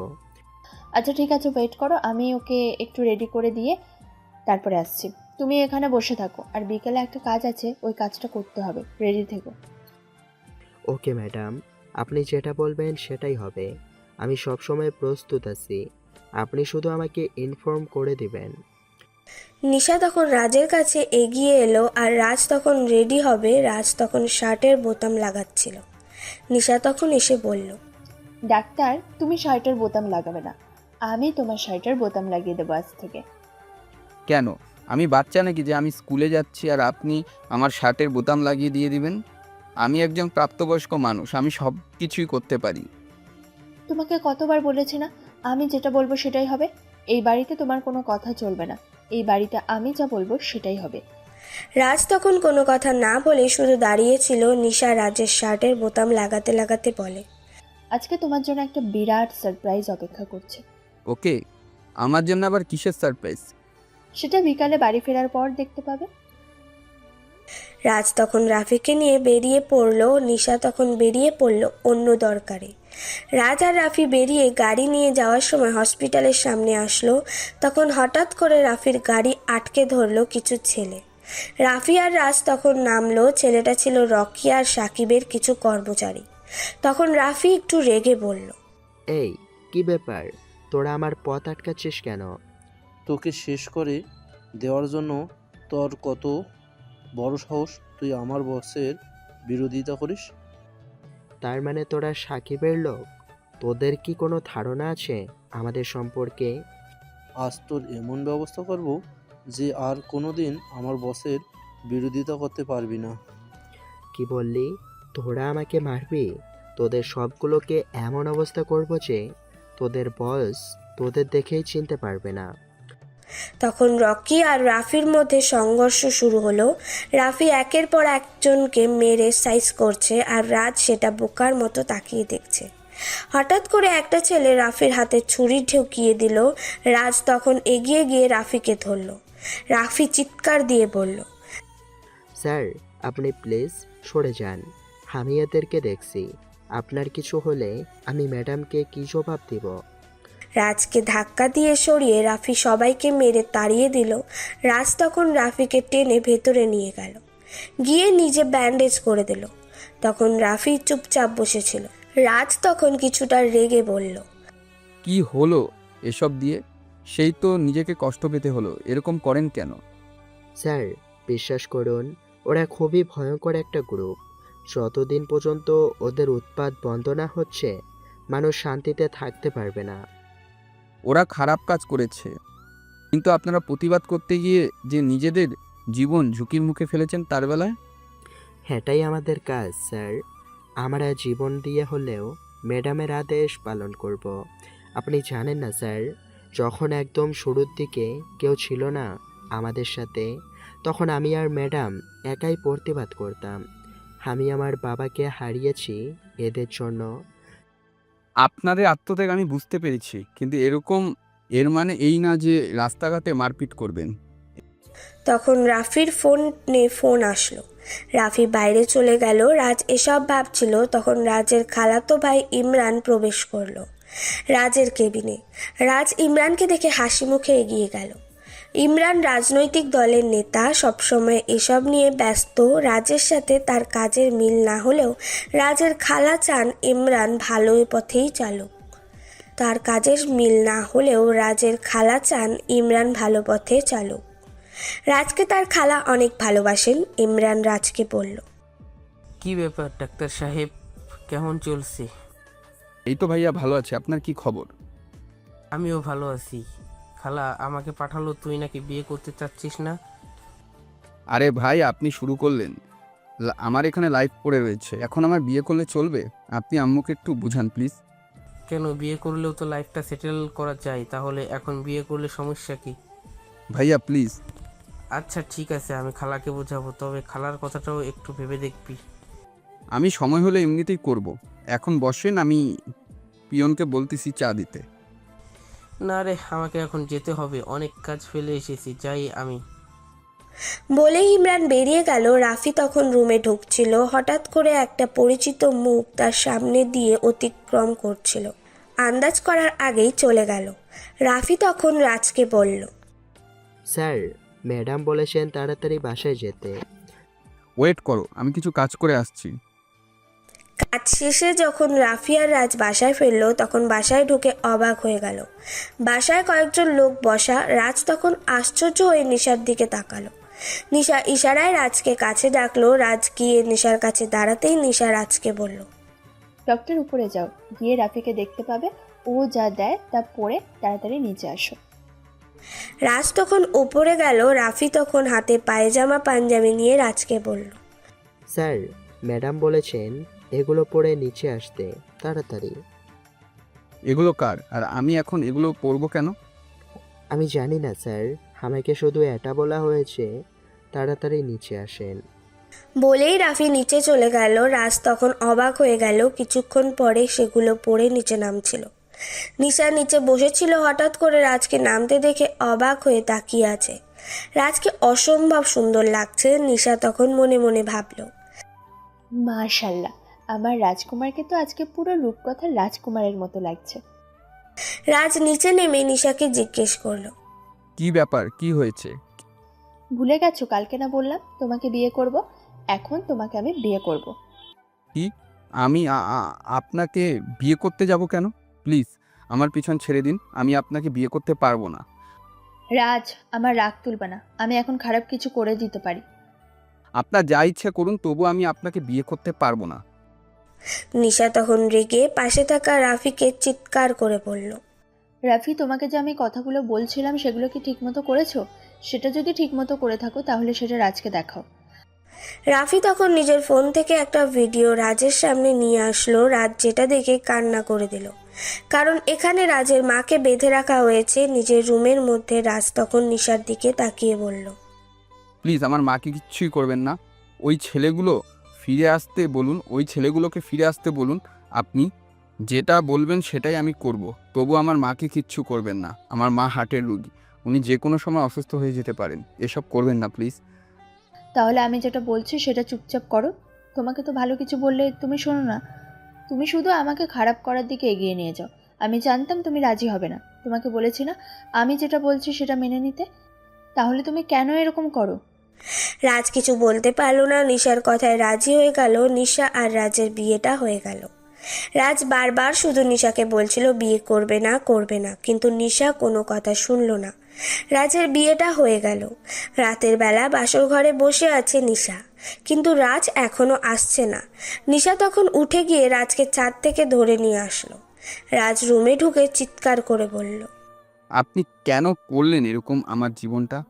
কেন ধ্বংস করে দিলেন আমার জীবনটাকে? বলেছি না আমি এখন বিয়ে করতে চাই না। আমি সেই জন্য বাড়ি থেকে প্রায় পালিয়ে চলে এসেছিলাম বিয়ে করব না বলে, কিন্তু আপনি আমার কোনো কথাই শুনছেন না। আমাকে জোর করে বিয়ে করে নিলে এর দ্বারা কি হলো? না আপনি আমার চোখে ভালো থাকবেন, আর না আমি আপনাকে কোনোদিনও ভালোবাসতে পারবো। আমার তোমার ভালোবাসা লাগবে না। তোমাকে সারা জীবন আমি কাছে চাই। তোমাকে আমি যে করেই হোক আমার কাছে রাখতে চাই। আমি জানি তুমি বিয়ে ছাড়া কোনো মেয়ের কাছে কোনোদিনও আসবে না, সেই জন্য আমি তোমাকে বিয়ে করে নিয়েছিলাম। প্লিজ আমাকে ক্ষমা করে দাও। ক্ষমা? তা আবার আপনাকে কোনোদিনই ক্ষমা করব না। আপনি আমাকে জোর করে বিয়ে করছেন। আমি এই সময় বিয়ে করতে চাই না, কিন্তু আপনি আমাকে এরকম জোর করে বিয়ে করে ফেলেছেন। আমার মাকে বন্দি করে রেখেছেন। প্লিজ রাজ, এরকম করে কথা বলো না। আমি তোমার আম্মুর কিছুই করতাম না। আমি জানতাম তুমি এরকম ভয় না দেখালে কোনোদিন আমাকে বিয়ে করবে না, সেই জন্য আমি তোমাকে শুধু ভয় দেখানোর জন্য এই কাজ করেছি, এর বাইরে কিছুই না। প্লিজ আমাকে ক্ষমা করে দাও। রাজ তখন কিছু না বলে রুম থেকে বেরিয়ে আবার চলে আসলো ছাদে। আজকে তার পৃথিবীটা অন্ধকার লাগছে। তখন রাজ মনে মনে বলল, নিশা, কেন করলেন আপনি এমন? আমি তো আপনাকে আস্তে আস্তে ভালোবাসতে শুরু করেছিলাম, কিন্তু আপনি এই কাজ করে আমার ঘৃণার পাত্রে পরিণত হলেন। আমি আপনাকে আর কোনোদিনও ভালোবাসতে পারবো না। আপনি কেন এরকম করলেন? আমাকে কেন জোর করে বিয়ে করলেন? এদিকে নিশা নিজের রুমে দাঁড়িয়ে কান্না করছে আর মনে মনে বলছে, ডাক্তার, তুমি আমাকে কোনোদিন মেনে নেবে না সেটা আমি জানি, কিন্তু বিশ্বাস করো আমি তোমাকে প্রচণ্ড ভালোবাসি। তোমাকে কাছে না পেলে আমি মরে যেতাম, সেই জন্য আমি তোমাকে বিয়ে করেছি। তুমি হয়তো আমাকে কোনোদিন ভালোবাসতে পারবে না, কিন্তু আমি তোমাকে ছেড়ে যেতে দেব না। আমি তোমার সাথে থাকতে চাই চিরদিন। তুমি আমাকে ছেড়ে কোথাও যেতে পারবে না কোনোদিন। নিশা তখন আবার রাগের চেহারা নিয়ে রাজকে ডাকতে ছাদে এলো। রাজ এবার কিছুটা ভয় পেয়ে গেল, কারণ নিশা যে কোনো সময় যে কোনো কাজ করে দিতে পারে, এটা সে জানে। রাজ তখন নিশার সাথে নিচে আসলো। আসার পর নিশা বলল, জোর করে হোক আর যে করেই হোক, তোমার সাথে তো আমার বিয়েটা হয়ে গেছে ডক্টর, এখন আমরা বাসর করব, চলো। রাজ তখন কথাটা শুনে হাঁপাতে শুরু করলো। তখন নিশা একটু হেসে বলল, আরে ডক্টর, এটুকু কথা তোমার হাঁপানি চলে এলো? তাহলে পরবর্তী সময় কি হবে? চলো তাড়াতাড়ি। প্লিজ, আমি এরকম বাসর টাসর কিচ্ছুই করতে পারবো না। আপনি আমাকে ছেড়ে দিন। আমি আপনার সাথে থাকতে চাই না। নিশা রাজের কোনো কথা না শুনে টেনে নিয়ে গেল রুমে। রুমে নিয়ে গিয়ে রাজকে বিছানায় ফেলে দিল। রাজ বারবার নিশাকে সরানোর চেষ্টা করছে, কিন্তু নিশা তবুও রাজের উপরে পড়ে গেল। সরুন বলছে আমার উপর থেকে, আমি কিন্তু চিৎকার দেব। আর যত জোরে ইচ্ছা চিৎকার দাও, কোনো বাধা নেই। বলেই নিশা রাজের দুই ঠোঁট দখল করে নিল। রাজ অনেক চেষ্টা করলো, কিন্তু নিশার সাথে পারল না। নিশা তার স্ত্রীর অধিকার আদায় করে নিল। এদিকে সাকিব রেগে রকিকে মারছে। রকি তখন চিৎকার করে বলল, বিশ্বাস করুন স্যার, আমরা রাফিকে ধরে ফেলেছিলাম।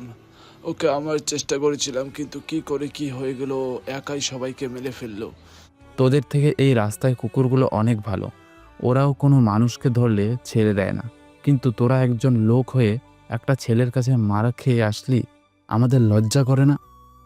স্যার, আমার অনেক চেষ্টা করেছি, কিন্তু রাফিকে মারতে পারিনি। আমাদের মেরে দিয়ে চলে গেছে।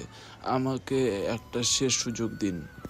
আজকে তোকে লাস্ট একটা সুযোগ দিলাম, আর একবার যদি কোনোদিন আমার কাছে ব্যর্থ হয়ে আসিস তাহলে তোকে খুন করে দিব। এরকম তোর মতো কত কর্মচারী আমার থেকে চলে গেছে, ওদেরকে মেরে ফেলেছি শুধুমাত্র আমার কাছে ব্যর্থ হয়ে ফিরে আসার জন্য। আমার কাছে ব্যর্থতার কোনো জায়গা নেই, আমি যেখানেই যাই সেখানেই সফল হয়ে আসি। বলেই সাকিব রকিকে মেরে সেখান থেকে চলে গেল। রকি সেখানে দাঁড়িয়ে কান্না করতে লাগলো। সাকিব অনেক রেগে গিয়ে রকিকে অনেক মেরেছে। পরের দিন সকালে উঠে নিশা রাজের গালে একটা চুমু খেয়ে চলে গেল ওয়াশরুমে। ওয়াশরুম থেকে ফ্রেশ হয়ে শাওয়ার নিয়ে বাইরে বেরিয়ে আসলো।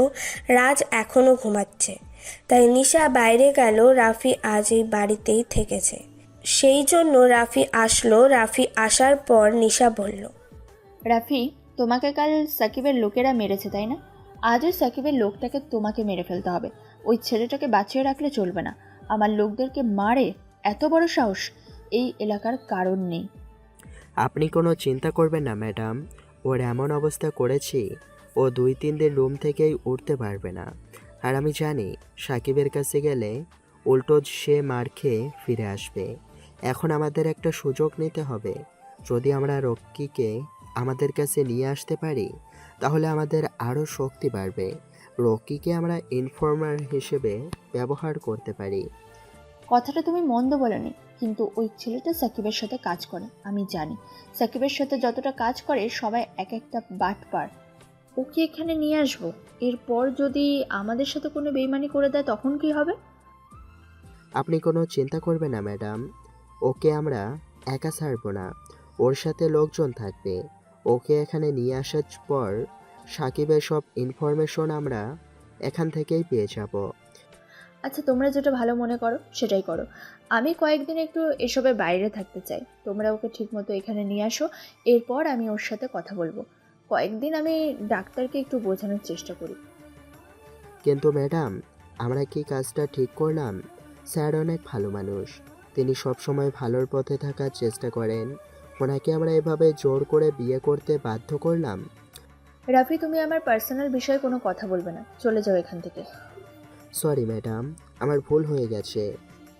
নিশা তখন নিজের রুমে গিয়ে হাসতে লাগলো। রাজ চিৎকার করে উঠল, এই, আপনি আমার রুমে এসেছেন কেন?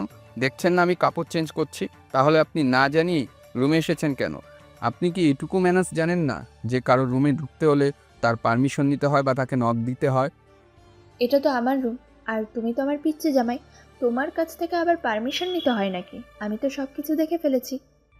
রাজ তখন লজ্জায় আবার দৌড়ে ওয়াশরুমে চলে যায়। নিশা হাসতে হাসতে সেখান থেকে চলে আসে। সে আর এক মুহূর্ত সেখানে দাঁড়ালো না। রাজ যখন বেরিয়ে রেডি হবে তখন তার মায়ের কল আসলো।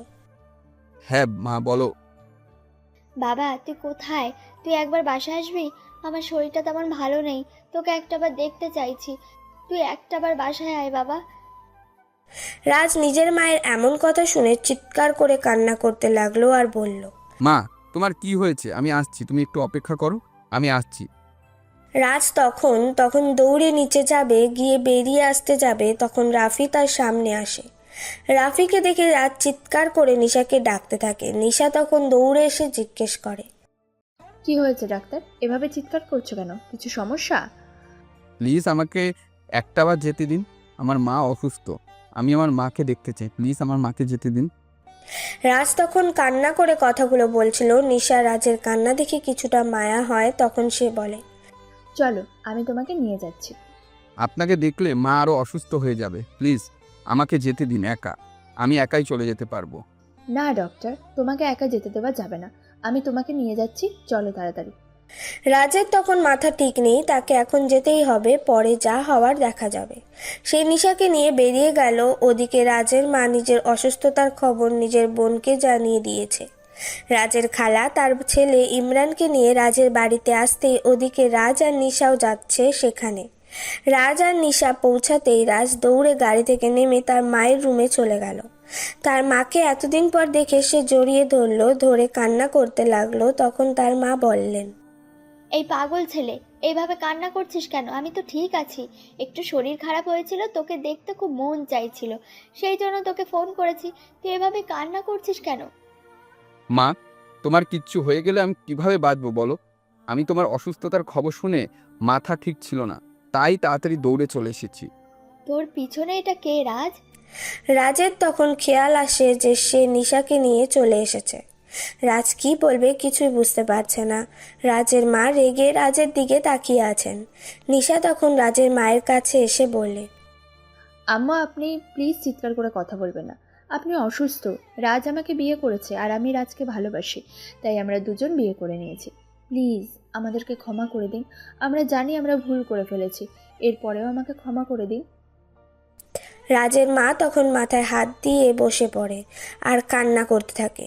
সে কি বলবে কিছুই বুঝতে পারছে না। তার একমাত্র ছেলে এত বড় একটা খারাপ কাজ করে ফেলবে, সে ভাবতেই পারছে না। তখন রাজ তার মাকে শান্ত করার জন্য বলে, প্লিজ আপনি এই রুমের বাইরে চলে যান। আমি আমার মাকে বুঝাতে চাই, আপনি এখান থেকে চলে যান তাড়াতাড়ি। নিশা ভাবে তাদেরকে এখন একটু একা থাকতে দেওয়া দরকার, তাই সে রুমের বাইরে চলে যায়।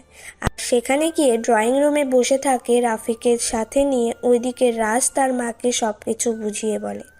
রাজের মা কিছুতেই বুঝতে চাইছিল না। রাজ তখন নিশা সব কিছু ঘটনা খুলে বলে।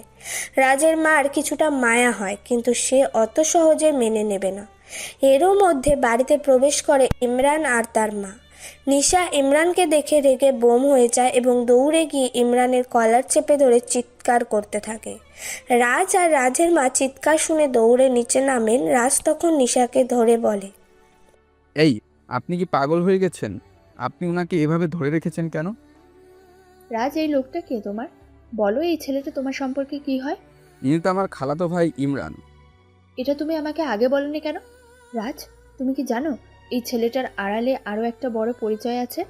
আমার বোনকে যে ধর্ষণ করে মেরে ফেলেছিল সে আর কেউ নয়, এই ছেলেটা। এই ছেলেটা বাইরে একরকম ছদ্মবেশ ধরে থাকে আর ভিতরে একটা ভয়ঙ্কর পাপী সন্ত্রাসী। নিশা কথা শেষ করতে পারেনি। এর মধ্যেই রাজ নিশার গালে ঠাস ঠাস করে কয়েকটা থাপ্পড় বসিয়ে দেয়। রাজ তখন রেগে চিৎকার করে বলে, আপনার সাহস কী করে হয় ওনাকে নিয়ে এরকম বাজে কথা বলার? আপনি জানেন উনি একজন সমাজসেবক, উনি সমাজে ভালোর জন্য কাজ করেন, কিন্তু আপনি ওনাকে এরকম খারাপ উপাধিতে ডাকছেন। আপনার সাহস কি করে হলো আমার খালাতো ভাইকে নিয়ে এত বাজে কথা বলার? আপনি এই মুহূর্তেই বাড়ি থেকে বের হয়ে যান। কারো সম্পর্ক না জেনে কথা বলতে আসবেন না।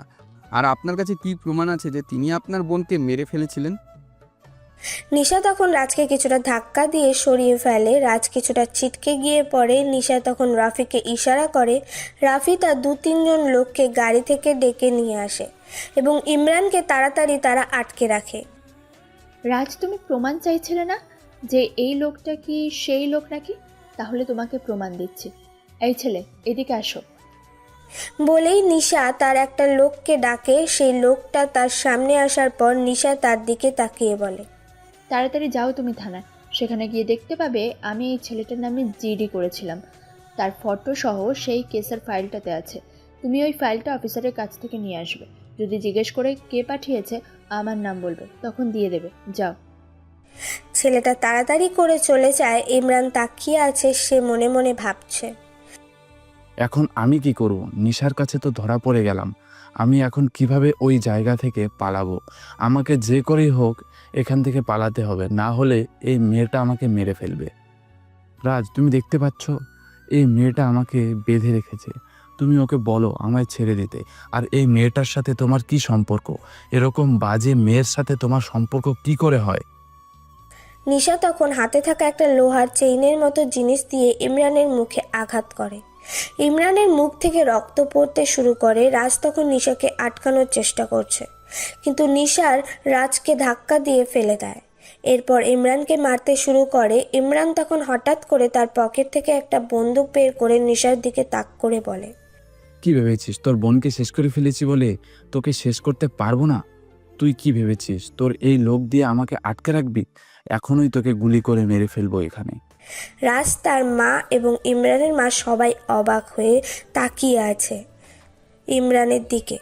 এই কি সেই ইমরান যে সবসময় শান্তশিষ্ট থাকে? তার হাতে বন্দুক কোথা থেকে আসলো? রাজ তখন ইমরানের দিকে এগিয়ে বলল, ইমরান ভাই, তুমি বন্দুক কোথায় থেকে পেলে? আর তুমি এসব কি বলছো? তাহলে কি নিশা যা বলছে সবকিছু সত্যি? বলতে না বলতে ইমরান রাজকে টান দিয়ে রাজের মাথায় বন্দুক তাক করে ধরে রাখে। নিশা তখন ভয় পেয়ে যায় এই লোকটা রাজের কি করে ফেলবে। তখন নিশা ইমরানকে বলে, এই, তুই এটা কি করলি? তুই রাজকে ছেড়ে দে বলছি, না হলে কিন্তু তোকে আমি সারা জীবনের মতো উপরে পাঠিয়ে দেবো। আমার স্বামীকে তুই ছেড়ে দে, না হলে কিন্তু তোর অবস্থা একদম খারাপ হয়ে যাবে। তুমি আমার মাথায় বন্দুক তাক করলে? আমি তোমার খালাতো ভাই, আর তুমি আমার সাথে ছোটবেলা থেকেই আছো। তুমি আমাকে এরকম করতে পারো না। আমি সব করতে পারি, রাজ, তুমি আমাকে শুধু ছদ্মবেশে দেখেছ। আমি ইমরান নই, আমি হচ্ছি সাকিব। আমি হচ্ছি ভয়ঙ্কর সাকিব। আমি যে কোনো সময় যে কোনো কাজ করে ফেলতে পারি। তাই চুপচাপ যেভাবে আছো সেভাবেই দাঁড়িয়ে থাকো, তা না হলে কিন্তু তোমাকে গুলি করে মেরে ফেলবো। রাজের মা ইমরানের সামনে এসে তার সামনে হাত জোড় করে বলে, ইমরান বাবা, প্লিজ ছেড়ে দাও, আমার ছেলেটাকে ছেড়ে দাও। আমার ছেলেটা এসব সহ্য করতে পারবে না। আমার একটা মাত্র ছেলে, তুমি ওকে এভাবে বেঁধে রাখতে পারো না। ও তো তোমার একমাত্র খালাতো ভাই, তুমি ওকে কিভাবে মারবে বলো? হা হা হা, খালামণি তুমি কি বলছো? আমি তোমার ছেলেকে ছেড়ে দিব? এই ইমরান যে কোনো কাজ করতে পারে নিজের জীবনকে বাঁচানোর জন্য। সেখানে তো রাজ সামান্য একটা পুতুল মাত্র। ওকে যে কোনো সময় আমি শেষ করে দিতে পারি। তাই তোমরা আমার সামনে থেকে সরে যাও। না বাবা, তুমি আমাকে মেরে ফেলো, তবু আমার ছেলেটাকে মেরো না। আমার ছেলেটাকে ছেড়ে দাও। কি হলো বোন, তুই কিছু বলছিস না কেন তোর ছেলেকে? ইমরানের মা তো প্রায় বেহুশ হয়ে যাচ্ছে নিজের ছেলের এমন অবস্থা দেখে। নিশা তখন কি করবে কিছুই বুঝতে পারছিল না। রাফিকে ইশারা করে। হঠাৎ করে রাফি তার পাশে থাকা একটা গ্লাস দিয়ে ইমরানের হাতকে ইশারা করে মারে। ইমরানের হাতে থাকা বন্দুকটা পড়ে যায়। রাজ তখন ধাক্কা দিয়ে ইমরানকে সরিয়ে ফেলে। নিশা তখন ইমরানের সামনে গিয়ে তার বন্দুকটা বের করে ইমরানের মাথায় ধরে বলে, আমার হাত থেকে অনেক পালিয়ে বেরিয়েছিস সাকিব, কিন্তু আজ তুই আমার হাত থেকে আর বাঁচতে পারবি না। আমার নিষ্পাপ বোনটাকে তুই মেরে ফেলেছিস। আমার বোন কি ক্ষতি করেছিল তোর যে তুই আমার বোনটাকে মেরে ফেললি? তুই আর কি করতে চাস? সমাজের একটা মেয়েকেও তুই শান্তিতে থাকতে দিবি না বল? সাকিব তখন কি করবে কিছুই বুঝে উঠতে পারছিল না। সে একদম অসহায় হয়ে পড়েছিল নিশার কাছে। নিশা এতটা রেগে কথাগুলো বলছিল যে ওখানে ইমরানকে একদম শেষ করে ফেলবে। রাজ তখন নিশাকে ধরে থামিয়ে বলে, কি করছেন আপনি? ওনাকে শাস্তি দেওয়ার দরকার আছে, কিন্তু আপনি কেন মেরে ফেললেন ওনাকে? আমরা পুলিশে দেবো, ওনাকে ফাঁসি হবে। তবু আপনি প্লিজ এরকম করবেন না। এরকম করলে কিন্তু আপনাকে পুলিশ ধরে নিয়ে যাবে। রাজ, তুমি এসবের মধ্যে এসো না। তুমি এখান থেকে চলে যাও। তোমাকে আমি শেষবারের মতো বলছি, তুমি এখান থেকে চলে যাও। ইমরানের মা তখন ইমরানের সামনে এসে তার মুখে থুতু দিয়ে বলে, তোকে আমার ছেলে বলতে আজ আমার লজ্জা লাগছে। আমি মানুষের কাছে গর্ব করে বলতাম আমার ছেলে সে একজন সমাজসেবক, সমাজে ভালো কাজ করে বেড়ায়, মানুষের সাহায্য করে। কিন্তু তুই যে এত বড় একটা পাপী, এত বড় একটা অপরাধী, সেটা আমি জানলে কখনোই তোকে আমি নিজের ছেলে বলে স্বীকৃতি দিতাম না। তুমি ওকে মেরে ফেলো মা, তুমি ওকে মেরে ফেলো। ইমরান তখন তার মায়ের কথা শুনে অসহায়ভাবে তার মায়ের দিকে তাকিয়ে থাকে। ইমরানের মা সেখান থেকে চলে আসে। রাজ তখন কি করবে কিছুই বুঝে উঠতে পারছিল না। পেছন থেকে নিশাকে সরিয়ে নিয়ে আসতে চাইছে। নিশা রাজকে ধাক্কা দিয়ে সরিয়ে চিৎকার করে বলে, ডাক্তার তোমাকে কতবার বলেছে এখান থেকে চলে যেতে, তাহলে তুমি এখনো এখানে দাঁড়িয়ে আছো কেন? তুমি তোমার রুমে যাও, আমি এর একটা ব্যবস্থা করে আসছি। প্লিজ আমাকে ছেড়ে দাও। আমি ভুল করেছি, আমি জানি আমি অন্যায় করেছি। আমি এসবের প্রায়শ্চিত্ত করতে চাই। আমাকে প্লিজ ক্ষমা করে দাও, আমি ভুল করে ফেলেছি। তোকে করব ক্ষমা? তুই কত মেয়েকে এভাবে ধ্বংস করে দিয়েছিস। আমার নিষ্পাপ বোনটাকে মেরে ফেললি। তুই আমাকে মেরে ফেলতি, কিন্তু আমার বোনকে কেন মেরে ফেললি তুই? আমার ভিতরে এখন আগুন জ্বলছে। আমার বোনকে আমি চোখ বন্ধ করলেই দেখতে পাই। আমি তোকে ছেড়ে দেবো ভাবছিস? তখন সেই ছেলেরা রুমের মধ্যে প্রবেশ করে। কেসের ফাইলটা এগিয়ে দিতে যাবে, তখন নিশা বলে, এই ফাইলটার এখন আর কোনো দরকার নেই। বেঈমান সব কিছু স্বীকার করে ফেলছে। তোমরা ব্যবস্থা করো, এই ছেলেটাকে বস্তার মধ্যে ভরে তোমরা নদীতে ফেলে আসবে। আমাকে মেরো না, আমি তোমার পায়ে ধরছি। তুই কিছু একটা বল তোর বউকে। খালামণি, তুমি বউকে কিছু একটা বলো। রাজের মা তখন এগিয়ে আসে, ইমরানের গালে থাপ্পড় দিয়ে বলে, তুই আমার ছেলেকে একটু আগে মেরে ফেলতে চেয়েছিলি, এখন তোকে আমি বাঁচাবো? নিশা, তুমি এই ছেলেটাকে মেরে ফেলো। একে আমি আমার চোখের সামনে আর দেখতে চাই না। ওকে তুমি মেরে ফেলো মা। বলতে দেরি ইমরানের মাথায় গুলি করতে দেরি করে না নিশা। রাজ সেখানে দাঁড়িয়েছিল, সে কোনো কথা বলতে পারছে না। সে কোনো কথা বলতে পারছে না, যেন পাথর হয়ে গেছে। ইমরানের লাশটা বস্তায় বন্দি করে রাফি আর তার সাথীরা নিয়ে চলে যায়। নিশা তখন রাজের কাছে এসে জড়িয়ে ধরে। রাজ কিছুটা সরে যেতে নিলে নিশার জাপটে জড়িয়ে ধরে। রাজ তখন নিশার দিকে তাকিয়ে অসহায় কণ্ঠে বলে, আপনার প্রতিশোধ নেওয়া পূর্ণ হয়ে গেছে? তো এখন যদি আপনি আমার বউ হিসেবে আমার কাছে থাকতে চান, তাহলে আপনাকে একটা কাজ করতে হবে। আপনাকে আর কোনোদিন এসব কাজে জড়াতে যেন আমি না দেখি। এই বন্দুকটা চিরদিনের জন্য ফেলে দিতে হবে, আর এটা কোনোদিনও যেন হাতে না দেখি। পারবেন সেটা করতে? যদি পারেন তাহলে আমার সাথে থাকতে পারেন, কিন্তু যদি করতে না পারেন তাহলে এখান থেকে চলে যান। আমি আপনাকে নিজের বউ বলে কোনোদিনই স্বীকৃতি দিতে পারবো না। নিশা তখন কি করবে কিছুই বুঝে উঠতে পারছে না, রাজের দিকে তাকিয়েছিল। রাজ নিচের দিকে তাকিয়েছিল। রাজের মা তখন রাজের কাছে আসে। নিশা তখন তার বন্দুকটা ছুঁড়ে ফেলে দিয়ে রাজের মায়ের পা ধরে বলে, আম্মু আমাকে ক্ষমা করে দিন। আমি আপনার সাথে অনেক বেয়াদবি করেছি, আপনাকে অনেক কষ্ট দিয়েছি। প্লিজ আমাকে ক্ষমা করে দিন। আমি কথা দিচ্ছি আর কোনোদিন এরকম কাজ করব না, কোনোদিন আপনাদেরকে কষ্ট দেব না। প্লিজ আমাকে ক্ষমা করে দিন। রাজের মা তখন নিশাকে উঠিয়ে নিশাকে বুকে জড়িয়ে ধরে বলে, ক্ষমা চাইতে হবে না মা, তুমি কোনো অন্যায় করোনি। তুমি যা করেছো সঠিক কাজ করেছো। তোমার জায়গায় অন্য কেউ হলে হয়তো আরো ভয়ঙ্কর কোনো কাজ করে ফেলতো। নিশা তখন রাজকে জড়িয়ে ধরে, রাজ তখন নিশাকে জড়িয়ে ধরে। রাতের বেলা রাজ নিজের রুমে শুয়ে আছে। নিশা তখন রাজের কাছে গিয়ে জড়িয়ে ধরে বলে, বিশ্বাস করো রাজ, আমি কোনোদিন চিন্তা করিনি তোমাকে আমি এত সহজে পেয়ে যাব। আমাকে ক্ষমা করে দাও। তোমাকে অনেক কষ্ট দিয়েছি, তোমার পরিবারের থেকে দূরে করেছি। প্লিজ আমাকে ক্ষমা করে দাও।